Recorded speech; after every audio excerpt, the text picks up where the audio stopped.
بسم اللہ الرحمن الرحیم۔ آج کا جو ہمارا سبق ہے وہ ایسے گناہ کے بارے میں ہے کہ یہ گناہ ہے، اس کو جو ہے سمجھا ہی نہیں جاتا کہ یہ بھی ایک گناہ ہے۔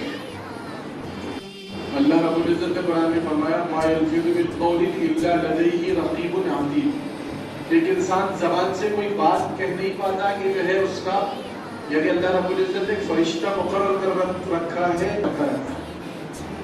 ایک انسان بات سے بات کہتا ہے اور پھر اس کی بغیر تحقیق کے اس کو آگے پہنچا دیتا ہے، چاہے وہ بات اچھی ہو یا بری ہو۔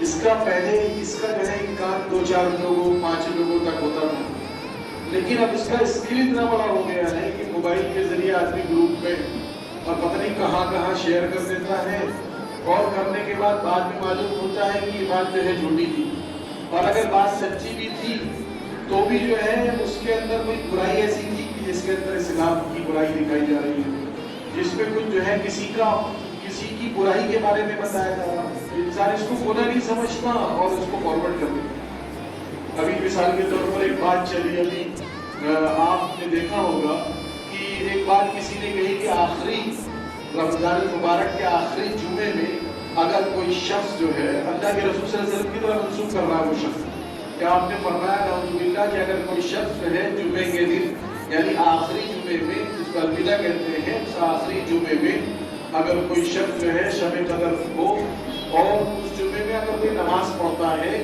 سورہ قدر پڑھتا ہے اور اس کے بعد اتنی صورتیں پڑھتا ہے، تو اس کے پچھلے تمام جتنے بھی یعنی قضا نمازی تھی سب ادا ہو گئی۔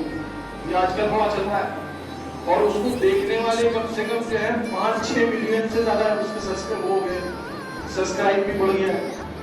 یہ بالکل جو ہے بالکل کوئی حدیث ہی نہیں ہے، اور ایسا کوئی قضا نماز اس سے پوری ہو ہی نہیں سکتی۔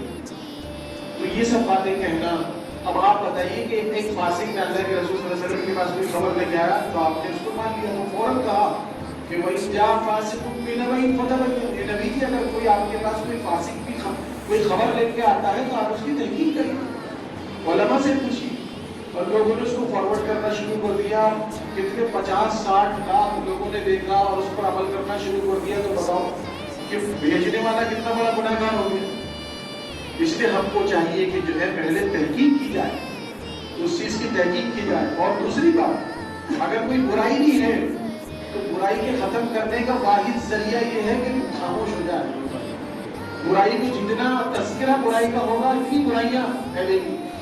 اگر کسی برائی کو ختم کرنا ہے تو اپنے آپ کو خاموش کر لے، اور اگر برائی پھیلے گی، اس برائی کا تذکرہ اگر برائی سے بھی ہوگا تو وہ برائی پھیلتی چلے گی۔ اس لیے یہ اس چیز کو آدمی گناہ نہیں سمجھتا، مسلمان اس کو گناہ نہیں سمجھتا، اور ہاتھ میں گروپ میں بھیجنے کا مطلب، ایک آدمی کے بھیجنے کا مطلب لاکھوں کروڑوں لوگوں کے پاس وہ چیز پہنچنی ہے، اب اس کا وبال اس کے اوپر ہے۔ اس لیے بزرگوں دوستوں اس وقت بڑا جو ہے اس کو سمجھنے کی ضرورت ہے۔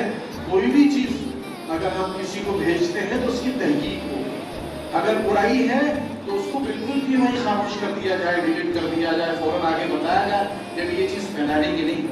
اس سے جو ہے فتنے کا اندیشہ ہو سکتا ہے، اور کوئی اچھی چیز ہے اس کی پہلے تحقیق ہو، تحقیق کے بعد اس کو بتائیں۔ اللہ کے رسول صلی اللہ علیہ وسلم نے فرمایا اگر کوئی میں نے بات نہیں کہی اور میری طرف کوئی منسوخ کر کہتا ہے تو اپنا ٹھکانہ جہنم میں۔ اللہ کی توفیق عطا فرمائے۔